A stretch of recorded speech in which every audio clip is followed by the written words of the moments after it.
Sustainable Development Goals, SDGs for short, the United Nations' best efforts to make the world a better place. Because, let's face it, we face some daunting challenges at the moment.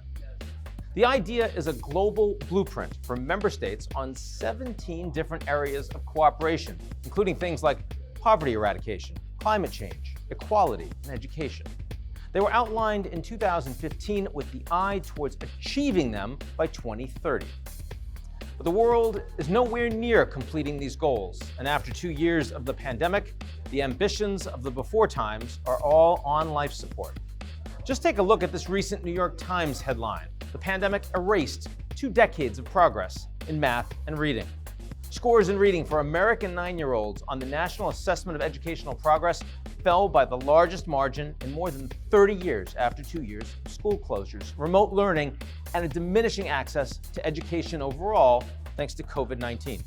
And not just in the United States, of course, 24 million students globally from pre-K to university are now at risk of never returning to school after prolonged closures. That's according to the United Nations report on the status of the Sustainable Development Goals.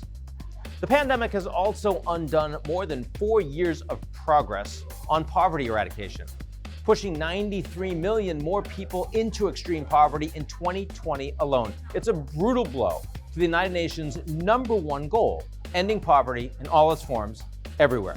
The #2 goal, that's ending hunger, achieving food security, and improving nutrition. And we're behind on that goal as well. 1 in 10 people worldwide today are hungry. 1 in 3 lack access to adequate food. And the war in Ukraine continues to trigger global food shortages. Climate change is what the United Nations has called a crisis multiplier. The UN has linked increased droughts, floods, and heat waves to rising poverty, hunger, and instability. And according to the UN's Intergovernmental Panel for Climate Change, with the participation and endorsement of all 193 member countries, the world's window to avoid catastrophe is closing rapidly.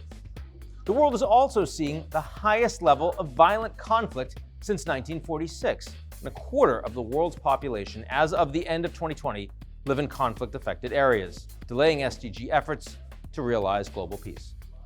As the United Nations convenes for this year's General Assembly, the first with some semblance of normalcy after years spent apart, rescuing the SDGs is top priority for UN Secretary General António Guterres because he says we don't have a moment to lose.